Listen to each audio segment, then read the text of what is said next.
Well, good evening, ladies and gentlemen. How are you?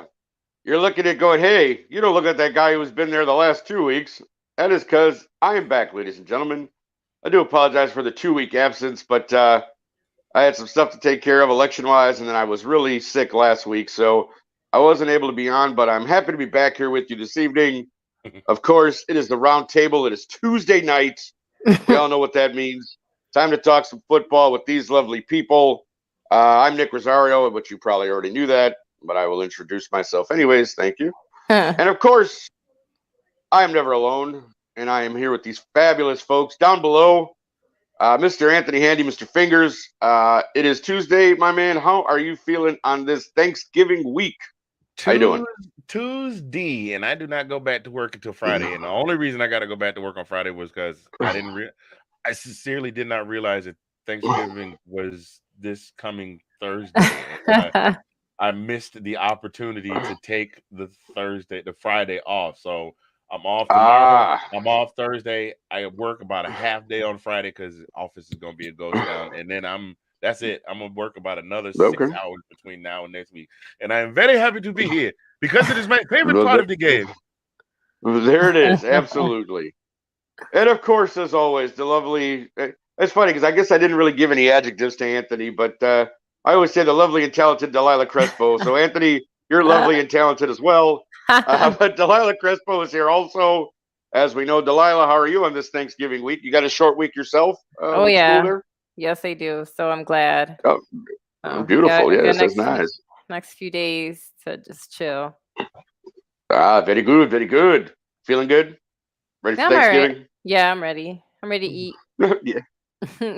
That's my favorite thing to do. Love this holiday. It's an eating holiday. How do you not? I mean, yes, we all give thanks and we are grateful, and I'm grateful for many a thing. But man, do I love to sit down and eat that Thanksgiving dinner. Let me tell you. It's fantastic. Well, as always, we are here again. It's the Roundtable. We appreciate you guys checking on. I'm sure we'll get people start making comments. So I'm sure we'll see you. But as always, we like to start our show with the coin toss.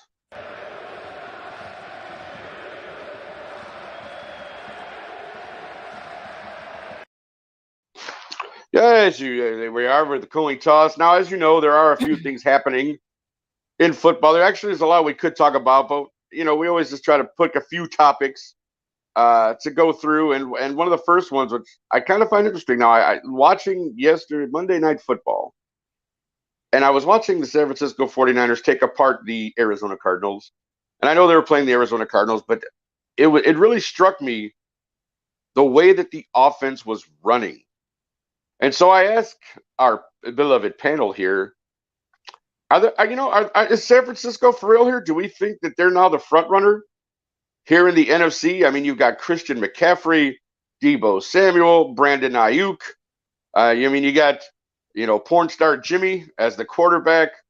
How are we feeling about San Francisco now, possibly being the front runner here in the NFC? Mr. Handy, I'll start with you. Well, I'm going to be 100% real, and I'm going to make a pop culture reference here. How could you not have a formidable offense with a guy named Deebo on your offense? I mean, just call it what you want to call it. I mean, Deebo, if you remember Deebo, he was the biggest, baddest dude on the block, and Deebo Samuel is eating. You talked about having an eating holiday. Deebo Samuel's eating real good right now. They're clicking on all cylinders, and as we know in the NFL, It's a couple of ways that you can make your way into the playoffs. You can either beat everybody up all season long, or in the case of the 49ers, you can get really hot at the right time. And I think if there's ever a time to get hot, this is the point to get hot. And yeah, I won't say I'm all in, but I definitely will say I'm impressed, and I'm gonna just kind of sit back and keep my eyes on it. I wouldn't be surprised if they wind up winning the division. No, I'm with that. Delilah, I'll ask you this question, because obviously Yeah. Handy talked about getting hot at the right time.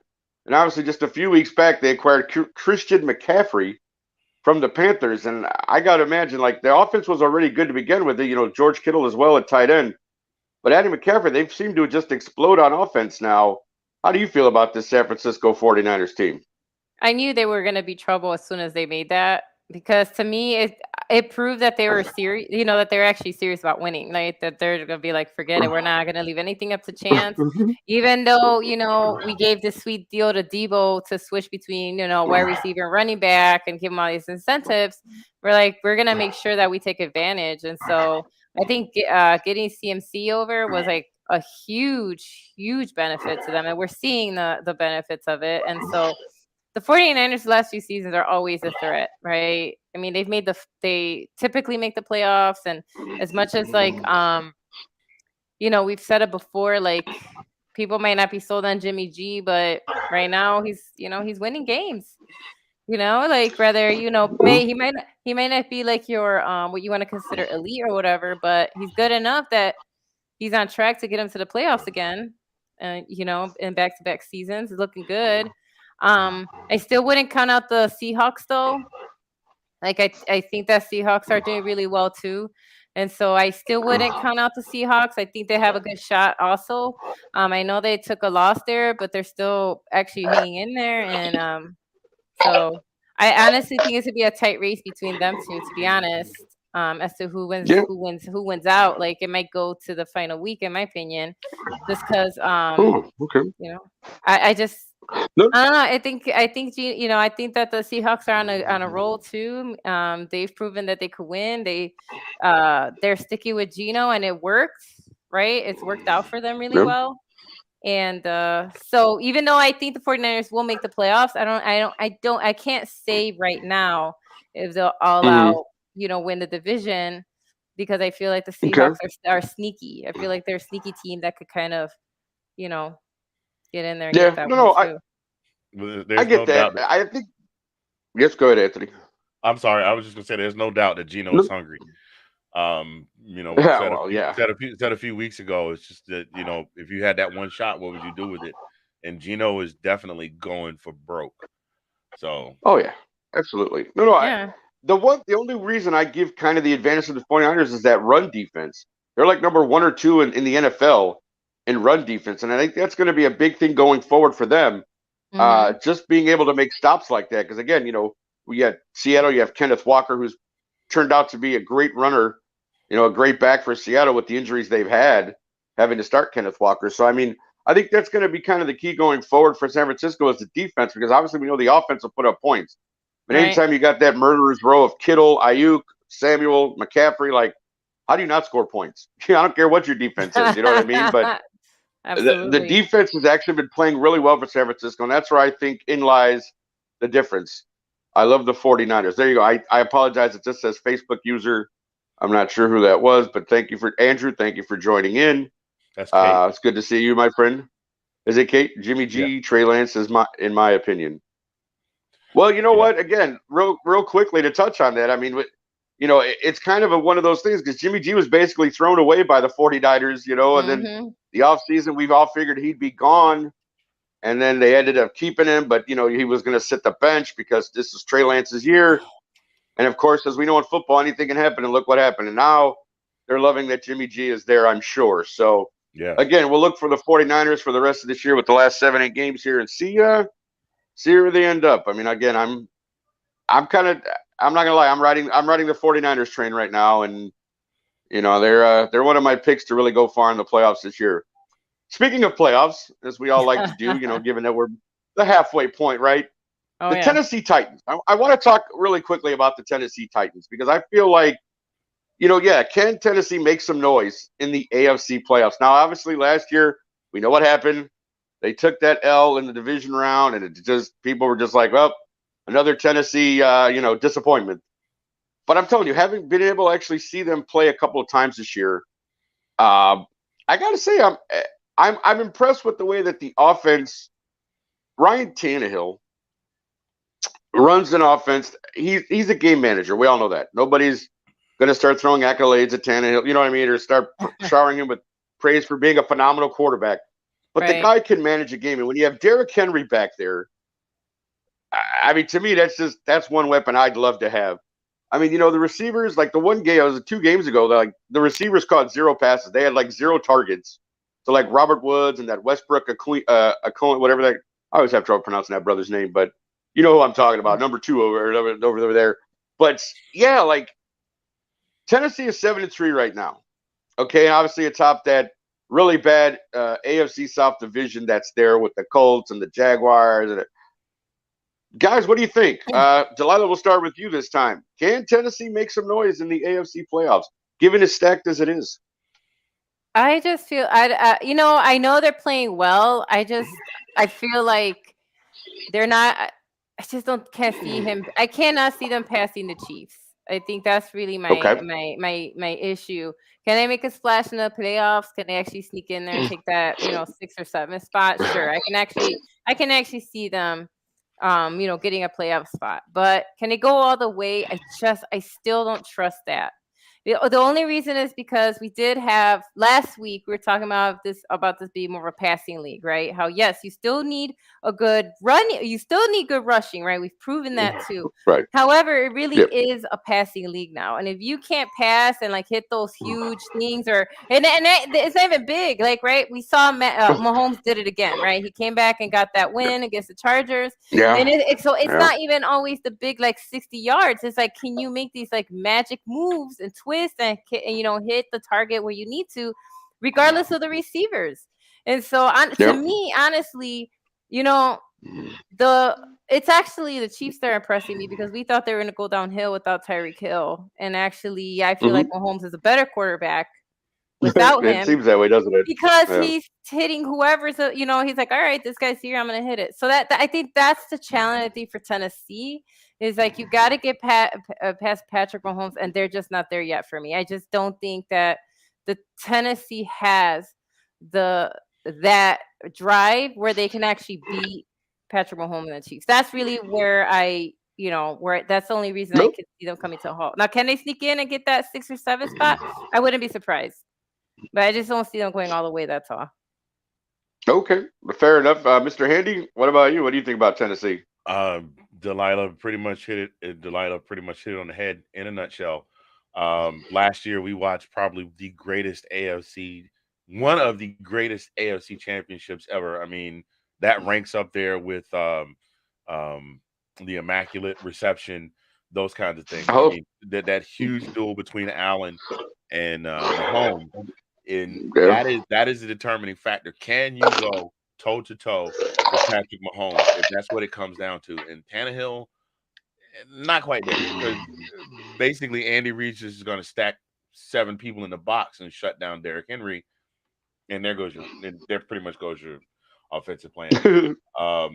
So I do think, depending on where they're seated and who they've gotten those first couple of rounds, I definitely think they can pull off a game. Maybe 2, but I just don't. Yeah, I'm right along with Delilah. I don't see them getting past. If they can get over that hump, that's great. But I don't. Not this season.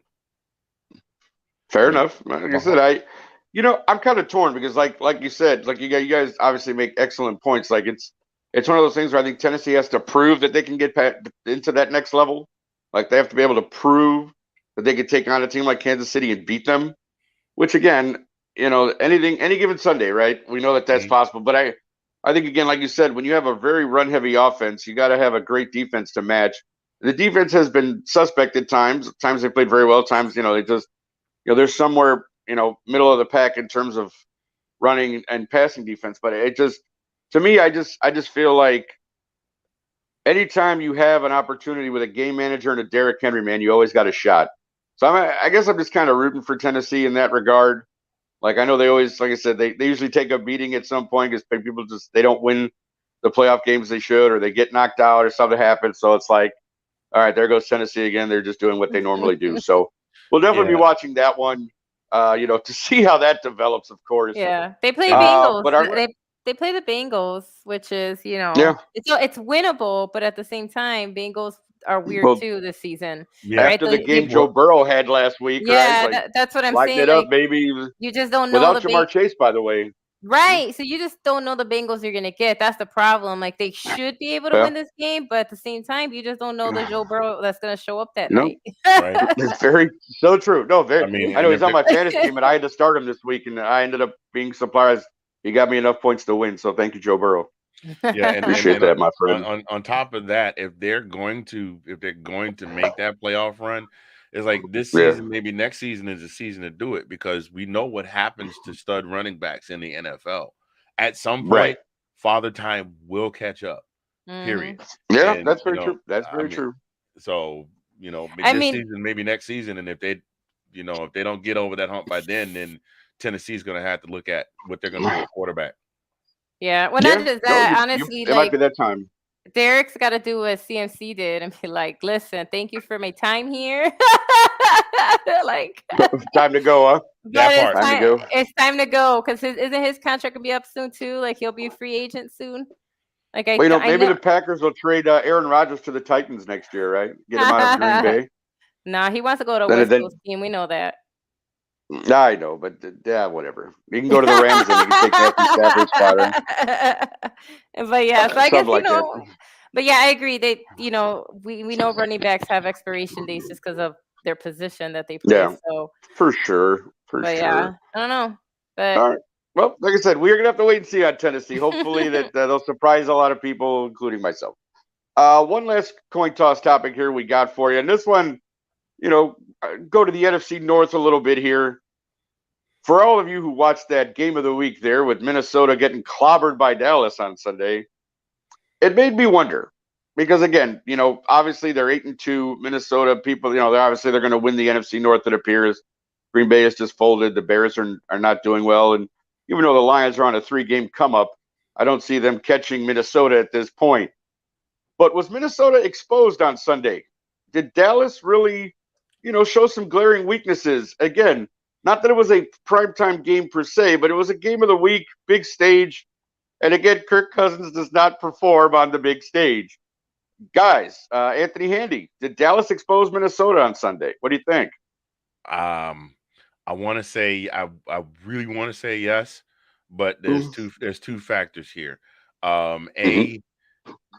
Dallas is I'll get back to Dallas in a minute. We all know what happens to Kirk Cousins when the sun goes up. I actually had a theory about this. I was walking around a couple minutes before I came in here. I think that honestly, I think Kirk Cousins is from Krypton. Remember, Superman has to get his powers from the yellow sun. And what happens when seriously, think about it. What happens when the sun goes down? Kirk Cousins forgets how to play football. Period.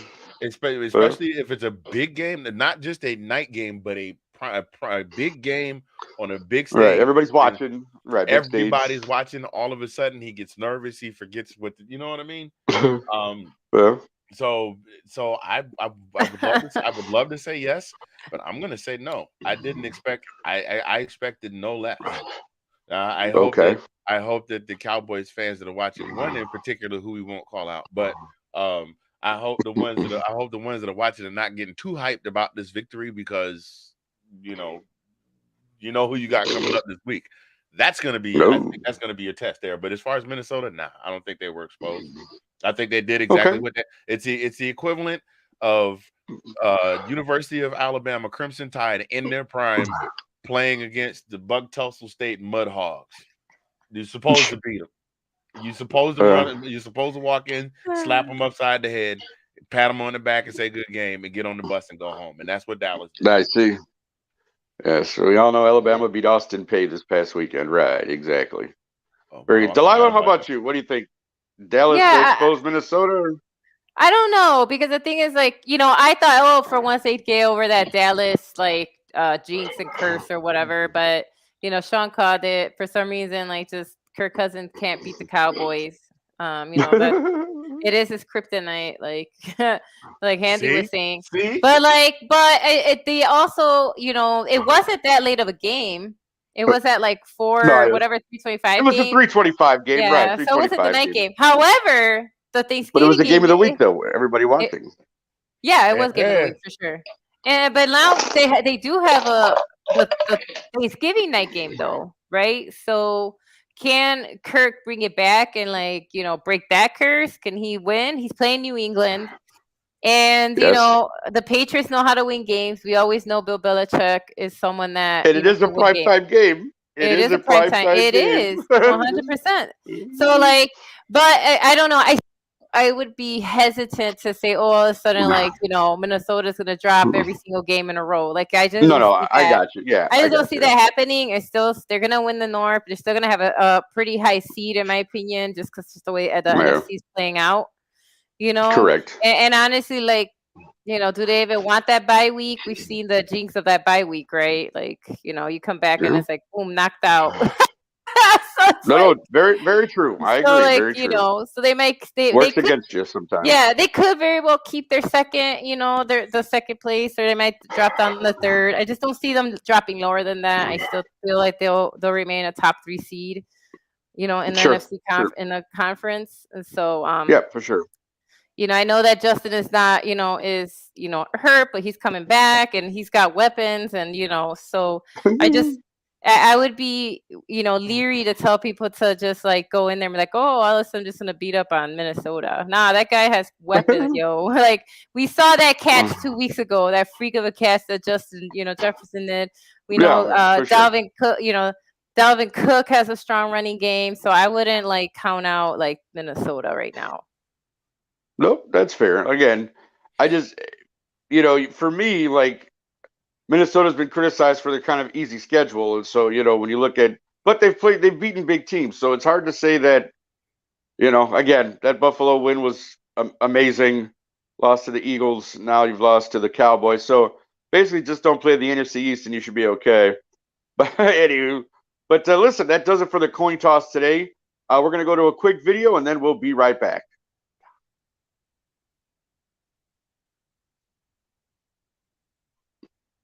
Well, okay.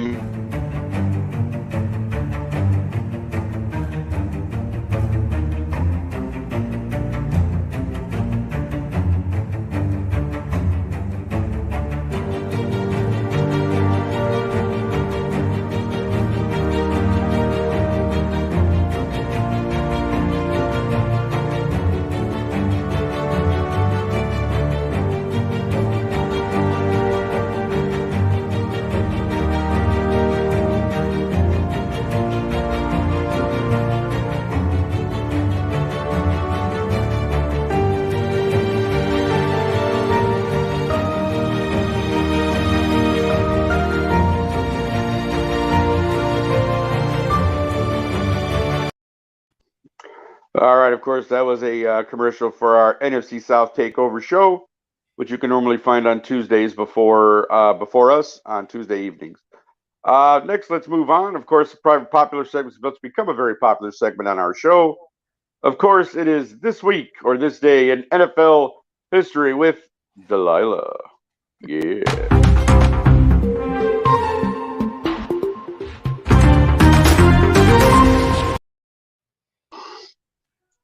I was pulling up Delilah. No problem. I was pulling up my notes. All right. So this week in NFL history. So on November 20th, 1977, Sweetness Mr. Walter Payton ran for a career high of 275 rushing yards and 40 carries in their win over the Minnesota Vikings. He, at that point, had set the record. It's still 5th overall, though, of all time. But yeah, so that's when he set that record in 1977 as the most rush yards in a single game in NFL history. It still ranks 5th of all time. I checked; it is up there, so it's still 5th of all time. So a record that he set in 1977 is still top 5, which is amazing to me. All right, November 22nd, 1945. Jim Benton set the first 300-yard receiving day. So basically, he played for what was then called the Cleveland Browns. On Thanksgiving, they're still the Cleveland Browns. I'm sorry. On Thanksgiving Day game, Cleveland Browns right receiver, as I said, Jim Benson tallied 303 yards, becoming the NFL's first receiver to go over 300 yards in a single game. The record stands for 40 years until a household name, Stephon Page, breaks it in 1985. But anyway, so that's kind of the one of the records on November 22nd. Also, November 22nd, 1981, Kellen Winslow Sr. caught 5 touchdowns in a single game. And he played for the San Diego Chargers. He was a tight end for them, and he helped beat the Oakland Raiders at that time, 55-21.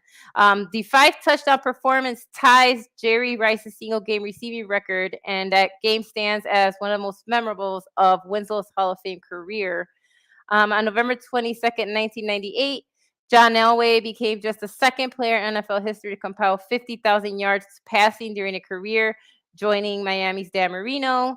Also on November 22nd, 2010, Vikings fired head coach Brad Childress because they started out their season 3-7, but he also cut Randy Moss unexpectedly. Apparently didn't talk to anybody and decided to just get rid of Randy Moss at the time after they had just acquired him from New England for a 7th round draft pick.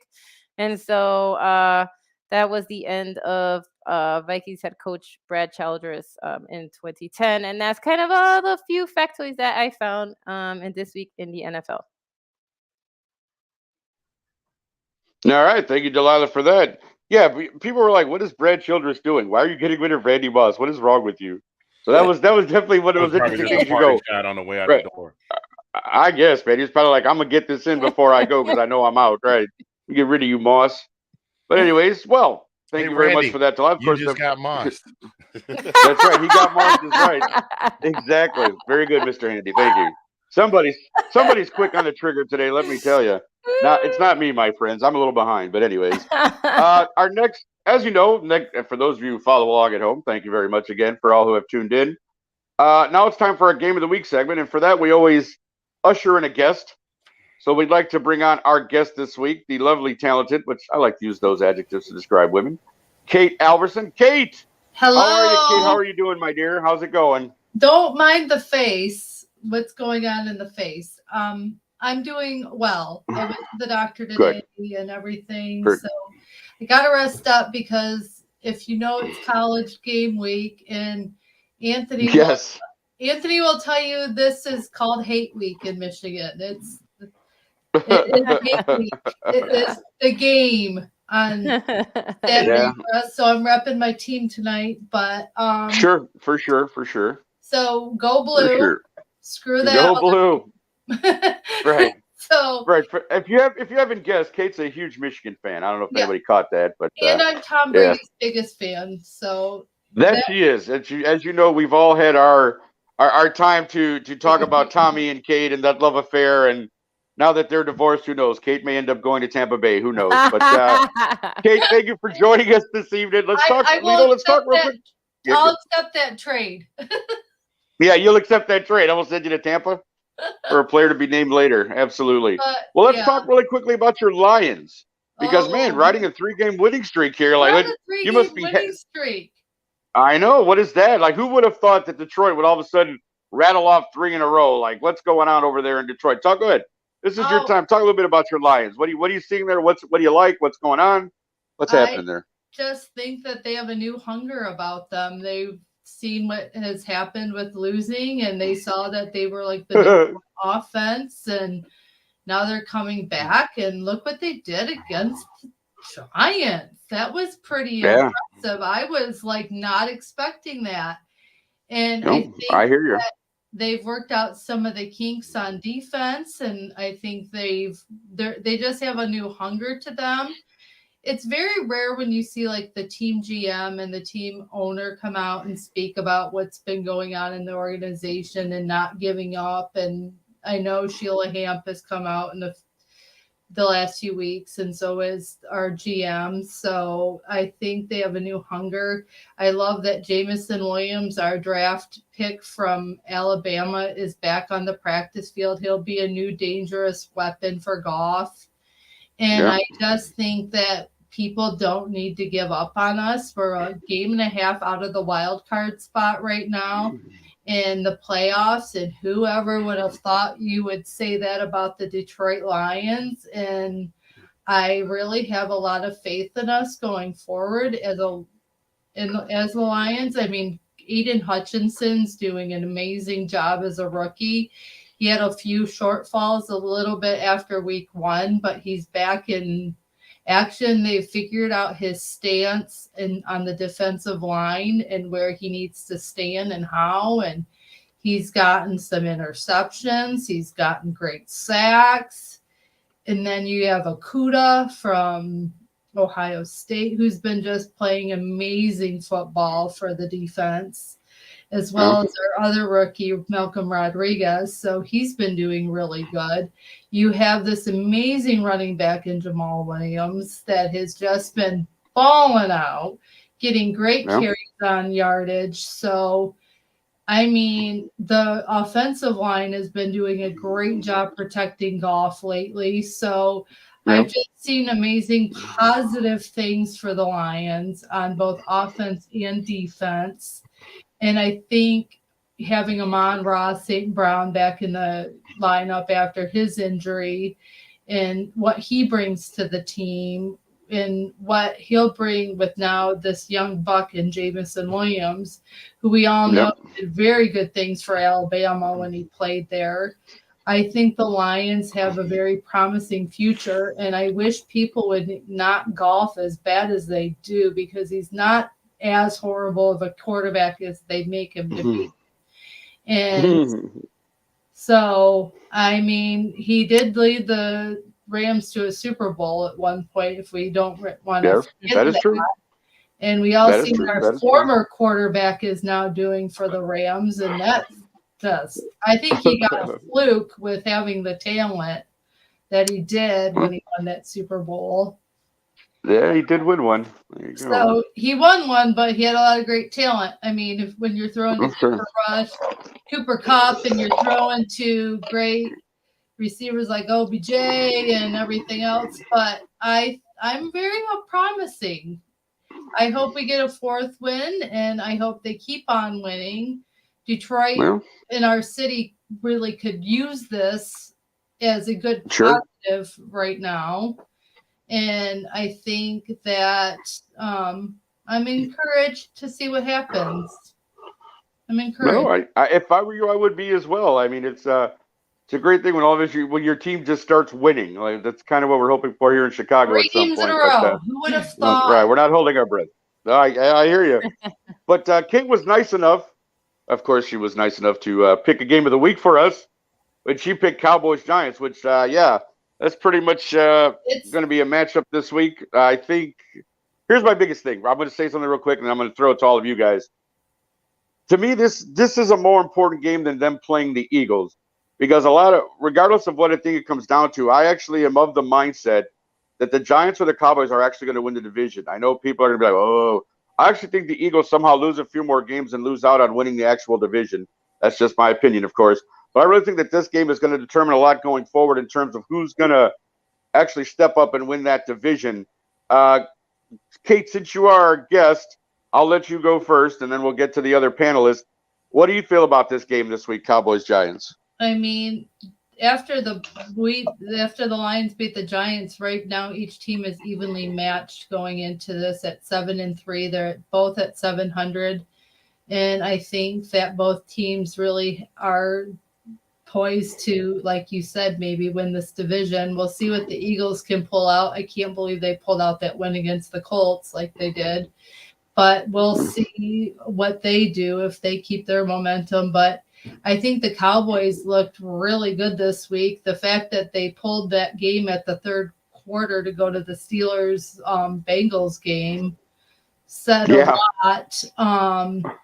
But I mean, who knew what the Cowboys were going to do? I mean, they lost Dak, had to rely on Cooper Rush at the very beginning of the season, but now they came back. They have explosive weapons. Pollard can run the ball. Zeke can run the ball.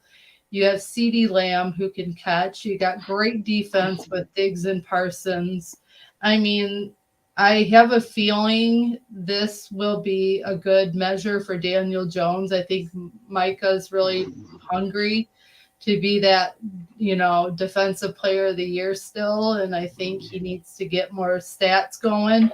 So it'll be interesting to see how the defense does against Daniel Jones. But we've all said on different shows and different occasions that Saquon Barkley is back, but the Lions had an answer for him, kept him to 33 yards rushing. So if the Lions can do it, we can definitely agree that the Cowboys can keep Saquon down, but Saquon can always surprise us and come back with great games. He can receive and run. He can run.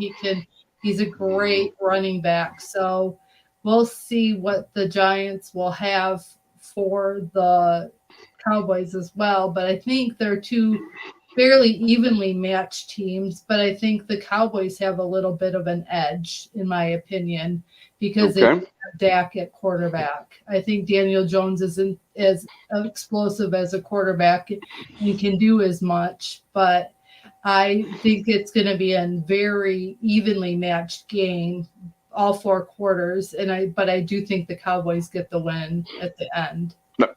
Okay, fair enough. Delilah, how about you? What do you think of Cowboys Giants this week on Thanksgiving?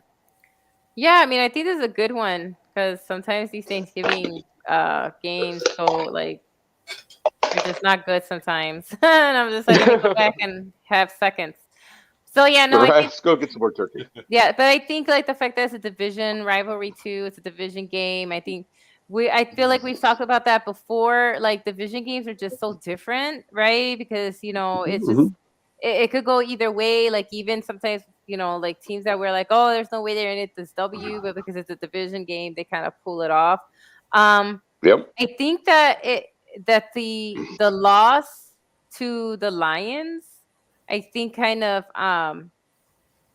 is gonna make the bowl because I think honestly, again, I do think he's the key maker at the Giants and why they've been winning so many games is because he knows how to adjust.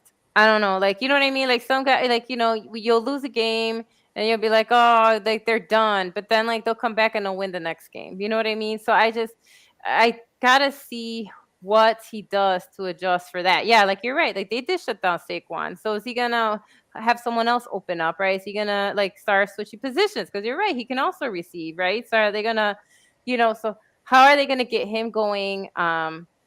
Because Dak is the better quarterback, 100%. Like that's without question. On the other end, and we know that the Cowboys defense is ridiculous, right? So they're gonna be like definitely shutting down any receivers they got, any running backs they have.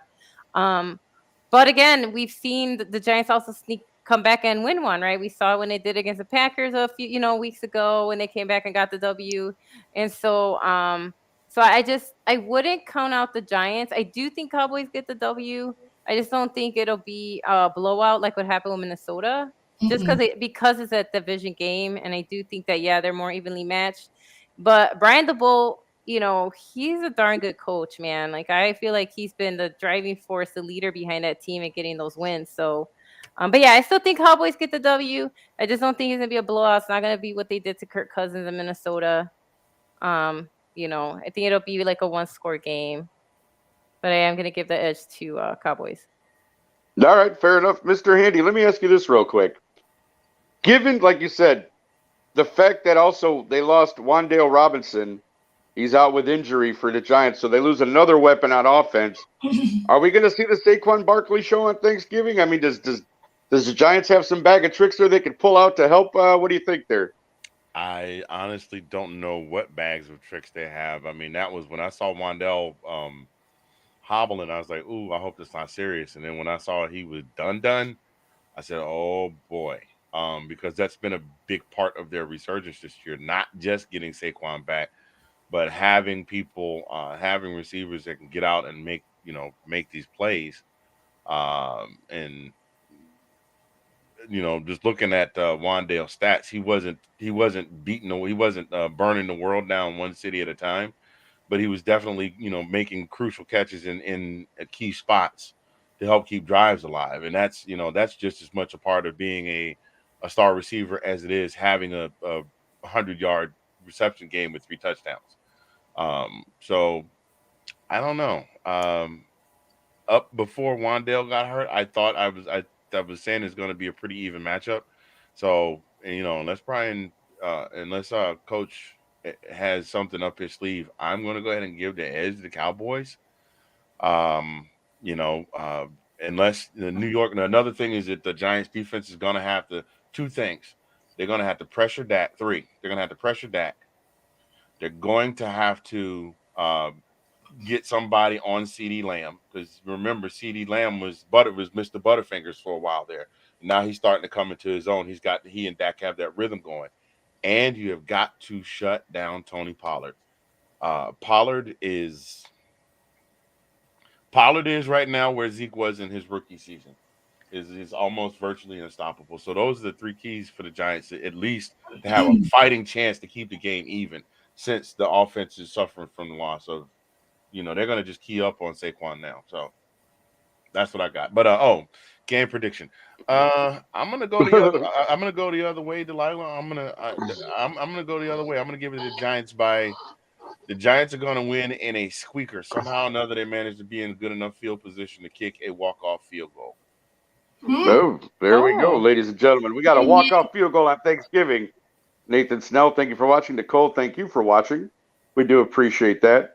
Well, of course, that was our Game of the Week segment. And, of course, we want to thank our lovely guest this week, Kate Alverson. Kate, feel better. We hope that you're doing well on the little road to recovery there. And we know you're Tom Brady's biggest fan, so maybe you can get Tommy to come and take care of you for a few hours or something. Call him up, see if he's available for a little R&R. You know what I'm saying? I think he's available. I think. Rumor has it. Rumor has it that yeah.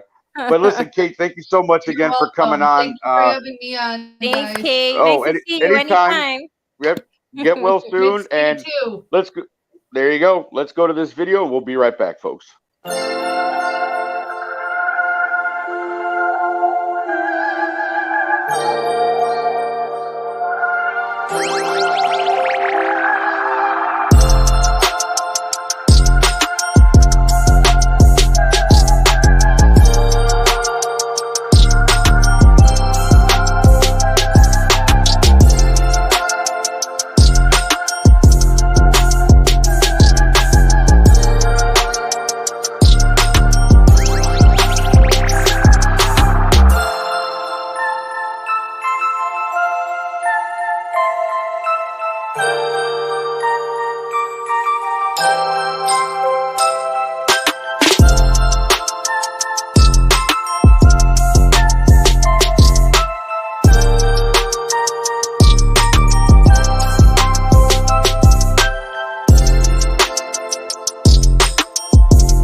All right. Well, of course, that is a commercial for all of the shows here in the Let's Talk Football family. So basically every day of the week, you can check out a different show as you saw there. So please tune in. We love to have you all watching. We love to have your all feedback and comments. We appreciate you guys taking the time to spend a little time with us as we just talk some football and have a good time. Absolutely. So we're up to that. Rick, that's right. Listen to Delilah. She knows what she's talking about. School teachers, they're the best. I really tell you. I agree they are. But Yeah. Our next segment, of course, has also become very popular, thanks to Mr. Handy and his lovable face that you see every week. Although, I don't know, looking a little white in the beard there, my brother. No, I'm just saying. Who am I to talk, right? Look at this. Look at this. Look at this. I was going to say, anyway. Keep on talking. You're going to catch me in a minute. Oh, I sure am, my friend. I'm hitting a big one in January. I hear you. But, of course, it's time for the Rookie Spotlight.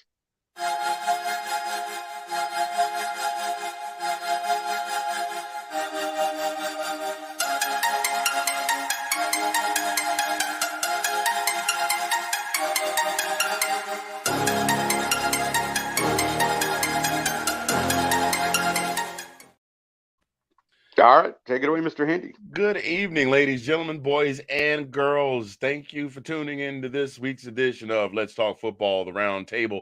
I am Anthony Handy, a.k.a. Mr. Fingers, coming to you all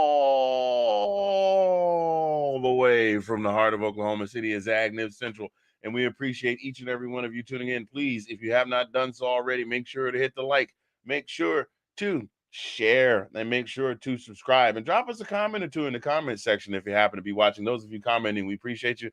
All of that helps for us getting the word out about Let's Talk Football, the Roundtable. This week's rookie spotlight, young man from Stafford, Texas,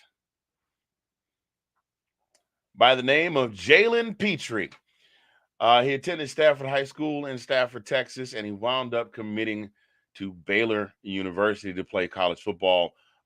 As a true freshman at Baylor, he only started 8 of 12 games, but in those 8 games, he got 1 sack and 37 tackles. His sophomore year, he had he only started 1 game out of the 13 and had 11 tackles.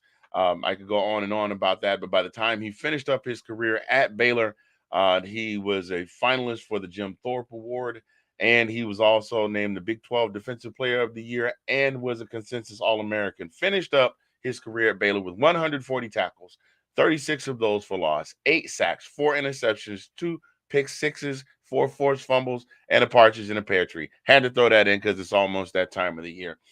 He wound up being drafted by the Houston Texans with the 37th overall pick in the second round of the NFL draft this past spring. And since then, he has worked very hard on making his presence felt. So far, 41 solo tackles, 2 pickles, and 2 passes defended. Unfortunately, for my co-host, those 2 picks were against a team that they like very much. So, just short moment of silence for Nick and Delilah's team. Okay, we're back. But what I like about this kid, okay, this kid is a master. I've talked about a few DBs. We talked about, I talked about Sauce Gardner, talked about another couple of DBs. This kid is a master of like cutting off passes cutting off quarterback throws at the pass. No pun intended. I mean, he's a route jumping. That's the phrase I was looking for. There we go. The old grade mattress finally caught up with me. He's a master out route jumping. This kid, you watch his entire highlight reel. That's all he does is jump routes, whether he's catching low, whether he's catching them low before they hit the ground, jumping them and catching them in stride. He can jump a pass route pretty much better than anybody in the rookie class, anybody of the DBs in the rookie class this year. Another thing that he's also phenomenal at is defending passes. He's not one of those DBs that spends a lot of time always trying to make the interception. You will see that if all he has time to do is just stick a big mitt out there, stick a paw out there. He's got a 9-inch hand span, by the way. If he stick one of those big paws out there and just swat the ball away, he'll do that.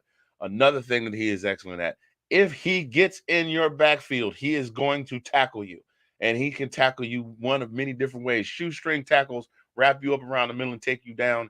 And he will lay the lumber on you. One game, I think it was last year, actually, against Oklahoma, the very Sooners of this very state in which I'm in.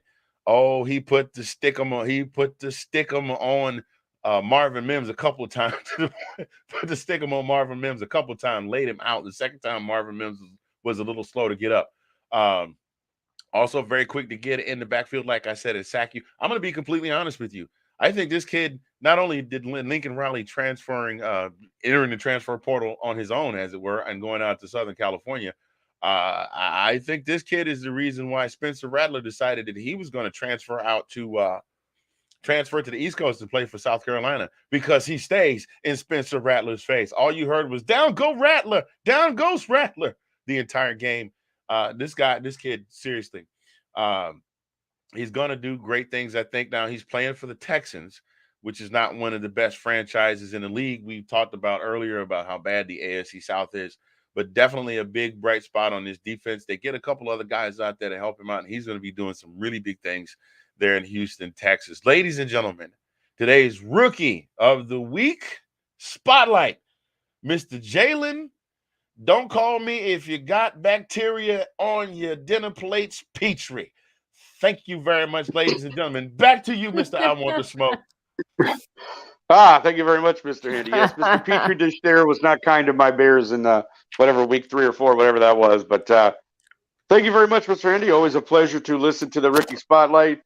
And of course, the next segment has actually been missing the last few weeks because I've been out of action. But I've decided to make my triumphant return.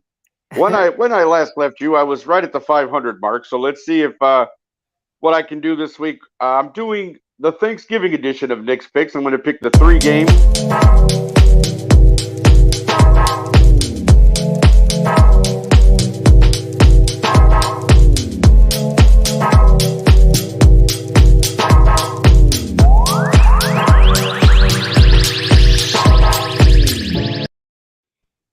Well, thank you there, Mr. Producer, for the lovely intro video. I do appreciate that. Thank you.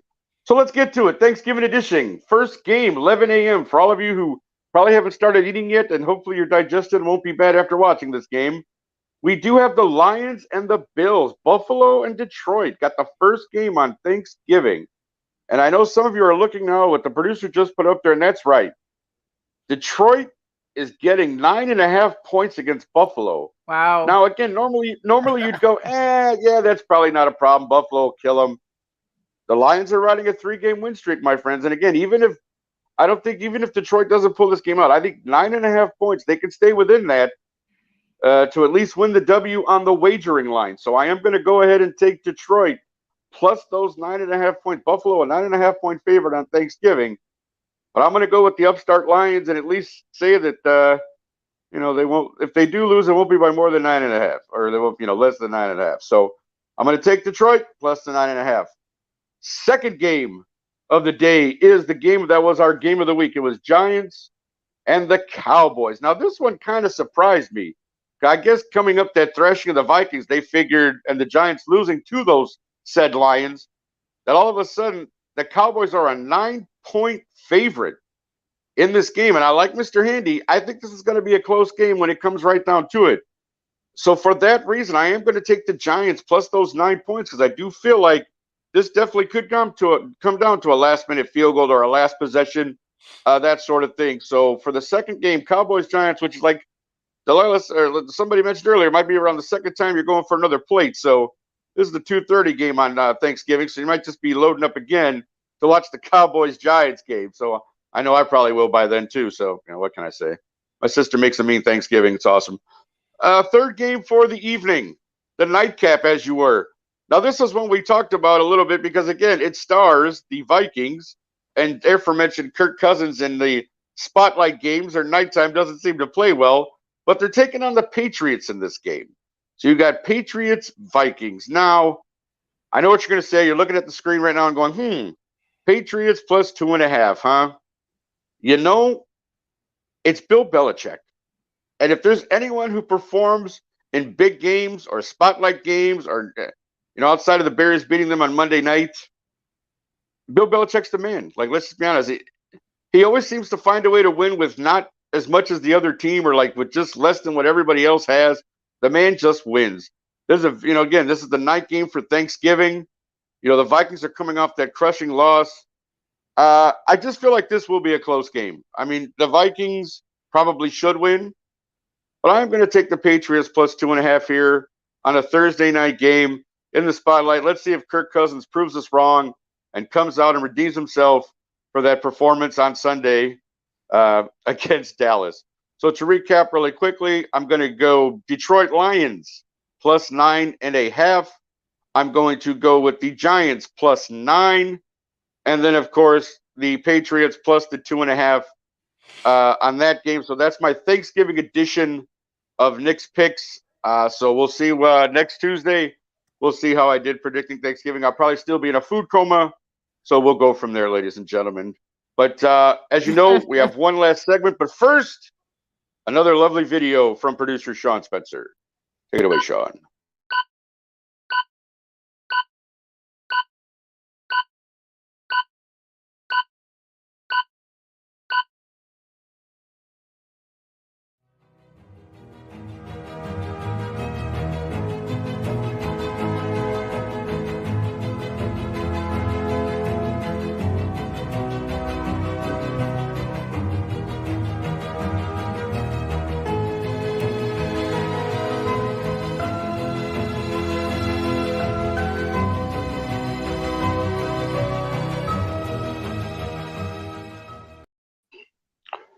Of course, that was a commercial for the Washington Football Weekly Show, which a quick shout out to producer Sean and his team, the Washington Commanders, who are really just, I think, surprising a lot of people right now, improving to 6-5, having won their last 5 games or whatever it is, or 5 out of 6, whatever it is. Congratulations to the Washington Commanders. Sean Spencer, huge Commander fan. I'm sure he's in the background now singing the fight song as we do this. So, Right. congratulations, Right. Sean, on that one. Will Kramer as well. And Will's the big one. doing this and yelling, "Let's go! Let's go! Right, let's go! Let's go!" It's probably got his Washington jersey on, right? He's doing something. He's yeah. We love you, producer Sean. Don't be a commie. Root for America. David Wright, thank you very much for. You always wait for David because yeah. Go ahead. I'm sorry, brother. I'm sorry. That was funny. No, you're good. It's always funny to me because you always wait for David for that comment because that's every time, like every show you watch, David always makes that comment because of course we all know he's a Cowboy fan. So thank you, David Wright, for providing us with a good laugh before our last segment of the hour. Thank you so much. But of course, as you know, this is. Go ahead, Delilah. No, he's the rational one, though. I'm saying he says he's a rational Dallas fan, though. That's exactly what I was going to say. We'll see how rational he is if they lose to the Giants. Right. It's my trademark. Yes, it's your trademark, David. That is correct. We do appreciate you tuning in, my friend. Thank you very much. Always good to hear from you. Of course, as you guys know, this is our last segment of the program. We call this One Last Thought. And this is just anything we want to talk about, anything that's on our hearts and minds. So we'll start with Mr. Handy. Always has something profound to say. So Anthony, go ahead and take it away. One last thought, my friend. Wow. Profound. You think the stuff I say is profound? I am immensely flattered.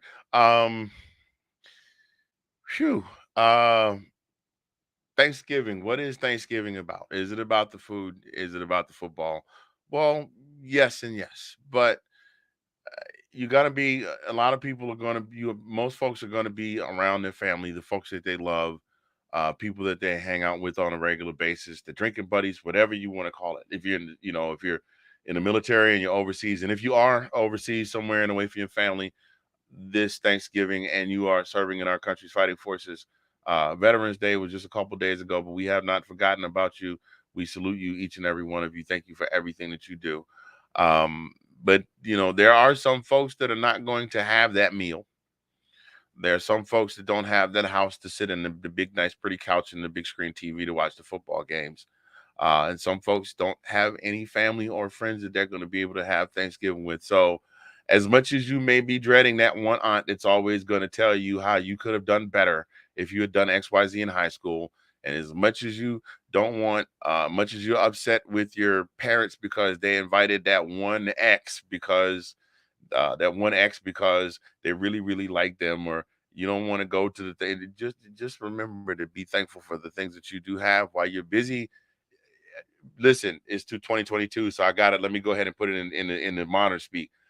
We recognize your feelings and we validate your feelings, but let's take into account the fact that you got some stuff that a lot of other folks don't have, and try and focus on that and be thankful for that. You can be busy fussing at your mom at Thanksgiving dinner and they'll be gone tomorrow and you'll be sorry you had that argument. So, whatever, you'll be busy fussing about this and all of a sudden something is taken from you. Make sure that you just take, if it ain't but a microsecond, just take a minute and just say, I am so grateful for everything that I have, because it could be a heck of a lot worse. I could have nobody to care about me, no food to eat, nothing, you know what I mean? So take that moment and enjoy your Thanksgiving, but let's not forget what Thanksgiving is 100% about. And that's all I got. That is absolutely fantastic, my friend. Delilah, how about you? All right. So I'm gonna start with a quote from The Light in the Heart. It's a book. Roy T. Bennett said this. He said, "Count your blessings, not your problems. Count your own blessings, not someone else's. Remember that jealousy is when you count someone else's blessings instead of your own."